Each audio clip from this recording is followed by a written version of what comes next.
सबको मेरा नमस्कार। तो इस वीडियो में हम श्रीमद् भागवत महापुराण के अध्यायों का सार देखेंगे। जैसे मैं आपको श्लोक बता के उनका अर्थ बताता हूँ तो उसमें जो कुछ लोगों को समझ नहीं आता, क्योंकि वो बिल्कुल जो है शुद्ध हिंदी में लिखा होता है और शुद्ध हिंदी में समझना थोड़ा मुश्किल होता है, तो इसलिए मैं अपनी सरल भाषा में इस वीडियो में आपको पूरे अध्याय का सार बताऊंगा, जिससे आपको आसानी से पूरी कथा समझ आ जाए। तो इस वीडियो में हम शुरू करेंगे श्रीमद् भागवत महापुराण के पहले अध्याय से। हमारा पहला अध्याय है श्री सूत जी से शौनक आदि ऋषियों का प्रश्न। तो हमें नाम से ही समझ आता है कि इसमें शौनक आदि ऋषियों ने जो है सूत जी से प्रश्न किए। तो पूरे अध्याय में जो है शौनक आदि ऋषि जो है वो प्रश्न करेंगे किससे? सूत जी से। तो हमें इससे इतना पता चल गया कि इस अध्याय में हम प्रश्न देखेंगे जो शौनक आदि ऋषि करेंगे सूत जी से। तो सबसे पहले मैं आपको श्लोक का उच्चारण करूंगा, उसके बाद उसका सार बताऊंगा। ज्यादा नहीं बताऊंगा, थोड़ा बहुत, जिससे आपको आइडिया लग जाए कि इसमें क्या कहा गया है और कथा पूरी आसानी से समझ आ जाए, बिल्कुल सरल भाषा में। तो यह है आपके सामने पहला श्लोक। तो पहले 3 श्लोकों में जो है कथा नहीं बताई गई है। कथा जो है वो चौथे श्लोक से प्रारंभ होती है। पहले 3 श्लोक में यही बताया गया है कि भगवान कैसे हैं, भागवत कथा से क्या होता है, भागवत कथा कैसी है, यही सब। किसी भी चीज को शुरू करने से पहले जो उसका इंट्रोडक्शन दिया जाता है वही समझ सकते हो आप। पहले 3 श्लोकों में यही सब है। तो सबसे पहले मैं पहला श्लोक पढ़ लेता हूँ, उसके बाद इसका सार बताऊंगा।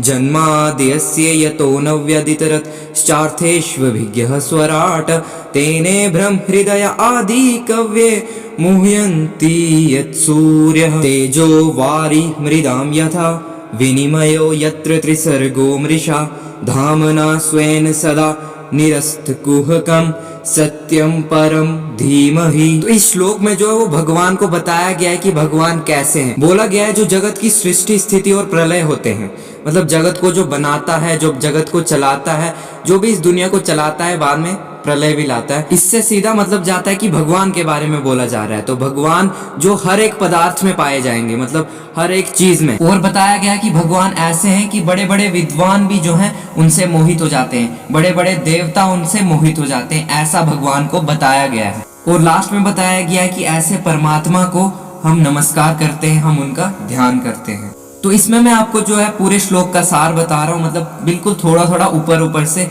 जिससे आपको आसानी से समझ आ जाए कि बोला क्या गया है, जिससे आपको कथा थोड़ी बहुत समझ आ जाए। तो ये था कुछ पहले श्लोक के बारे में। अब चलते हैं हम अपने दूसरे श्लोक पे। धर्मः प्रोजित कैत्वोत्र परमो निर्मत्सराणां सतां वैद्यं वास्तव मत्र वस्तु शिवदं तापत्रयोन्मूलनं श्रीमद्भागवते महामुनिकृते किं वा परैरीश्वरः सद्यो हृदयवरुध्यतेऽत्र कृतिभिः शुश्रूषुभिस्तक्षणात्। अगर आप अपने माइंड की एक्सरसाइज करना चाहते हो तो श्लोक से बढ़िया तो कुछ है नहीं। श्लोक थोड़ा कठिन होता है बोलना, तो श्लोक बोल के हम अपने माइंड की, अपनी जीभ की एक्सरसाइज कर सकते हैं बहुत ही बढ़िया से। आप खुद भी ट्राई कर सकते हो। श्लोक बोल के थोड़ा, मतलब बोलना कठिन होता है, तो जब कोई चीज मुश्किल होती है उसी से हमको क्या होती है, प्रैक्टिस होती है। तो जितना हम इसका प्रैक्टिस करेंगे उतना हमारा माइंड इससे तेज होता है। श्लोक पढ़ने में जो है जो प्रेजेंस ऑफ माइंड जो है बहुत ज्यादा होना चाहिए। आप खुद भी अगर ट्राई करते हो संस्कृत पढ़ने का, देखना अटक जाओगे। तो जब प्रैक्टिस होगी फिर ही जाके ये श्लोक पढ़ने बनते हैं।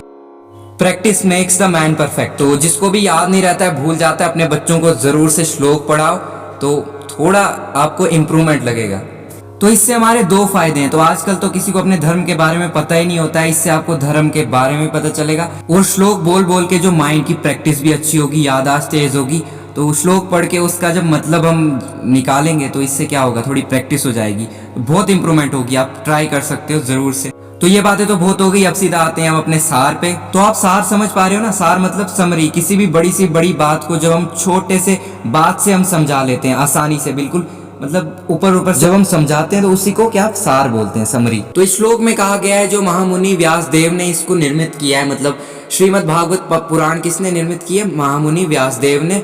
तो इसमें क्या है, इसमें परमात्मा को जानने की बहुत सारी बातें बताई गई हैं, जो क्या करती हैं, हमारे तापों को जड़ से नाश कर। ताप मतलब क्या, जो हमको अब कहा जाता है कि सजा मिलती है। जैसे कुछ भी हमने गलत काम किया उसकी जो सजा मिलती है हमको, कैसे मिलती है? कभी जैसे लोगों को जो दुख होता है संसार में, मतलब हर एक लोगों को अपना अपना कितना दुख होगा, जो वो दुख है वो हमारे किसी ना किसी कर्म की सजा मिल रही होती है। तो उन कर्मों को हम भोग रहे होते हैं। तो जो भी हम सजा भोग रहे होते हैं उसी को ताप कहते हैं। तो इस श्रीमद् भागवत महापुराण को जो भी पढ़ेगा, कहा गया है कि उसके सारे तापों का नाश हो जाएगा, सारे ताप उसके खत्म हो जाएंगे। और बोला गया है कि श्रीमद् भागवत महापुराण से हमारा कल्याण भी हो जाएगा। और लास्ट में बताया गया है कि जब भी कोई पुरुष, जब भी कोई इंसान इसको पढ़ने की या सुनने की इच्छा कर ले, ईश्वर भगवान उसी समय आके उसके दिल में, हृदय में आकर बंदी बन जाता है, उसके हृदय में आकर बैठ जाता है। ये कहा गया है दूसरे श्लोक में। अब तीसरा श्लोक है, निगम कल्पत्रोर्गलितं फलम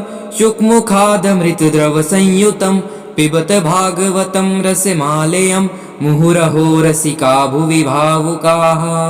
तो इसमें कहा गया है भक्तजन, मतलब हमको कहा गया है जो इसको पढ़ रहा है, जो इसको सुन रहा है, रस के मर्मज्ञ भक्तजन। तो इस श्रीमद् भागवत को क्या बताया गया है, फल के रूप में बताया गया है। कल्प वृक्ष का फल, मतलब ये एक ऐसा फ्रूट है जिसमें क्या छिलका नहीं है, गुठली नहीं है, बिल्कुल तैयार अंश भी, तनिक भी नहीं है। क्या मतलब ये कंपेयर किया है, ऐसा फल है ये जिसमें छिलका भी नहीं है, गुठली भी नहीं है।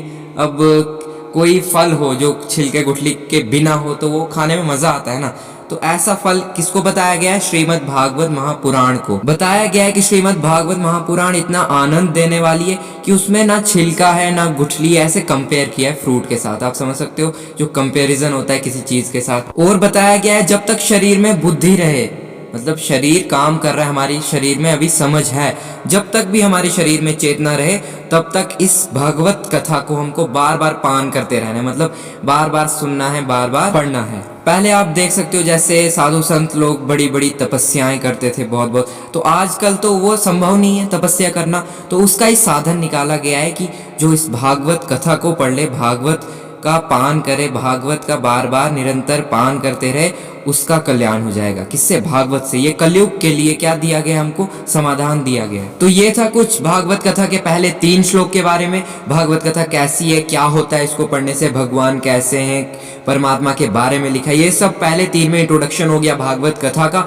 तो अगले श्लोक से जो है भागवत कथा असली जो प्रारंभ होती है, तो उसको हम अगले वीडियो से करेंगे। तो मैंने सोचा था इस वीडियो को 10 मिनट की लें, मगर कथा अगर प्रारंभ हो गई तो फिर एक के बाद कुछ ब्रेक लग के दूसरा हम शुरू करेंगे तो अच्छे से समझ नहीं आएगा। तो सीधा हम अगली पार्ट 2 से ही हम शुरू करेंगे अपनी कथा। जो भी शौनक आदि ऋषियों ने प्रश्न किए थे सूत जी से, सूत जी कौन थे, शौनक आदि ऋषि कौन थे, ये सब हम अगले पार्ट में देखेंगे, भाग 2 में। तो वो भाग आपको मिल जाएगा हमारे डिस्क्रिप्शन बॉक्स में। डिस्क्रिप्शन बॉक्स कैसे मिलेगा, वीडियो के बिल्कुल राइट हैंड साइड पे आप देखोगे तो एक एरो टाइप का ऑप्शन दिखता होगा, तो उस एरो को आप दबा के सीधा हमारे डिस्क्रिप्शन खुल जाएगा, कुछ लिंक होगी ब्लू कलर की, वहां से आप दूसरी वीडियो अगला भाग आप देख सकते हो। ये जो भागवत कथा है ना, ये 18,000 श्लोक हैं इसमें, तो इसको पूरा करने में बहुत ज्यादा टाइम लग जाएगा। भागवत कथा में हर एक प्रश्न का उत्तर मिल जाएगा आपको, यहाँ तक इसमें साइंस से लेकर मेडिकल साइंस से लेकर हर चीज के बारे में बताया गया है। तो वो सब हमको पता चलेगा जब हम पढ़ के वहां तक पहुंचेंगे। फिलहाल मैंने वो देख लिया है, बिल्कुल सच्चाई है कि इसमें मेडिकल साइंस से लेकर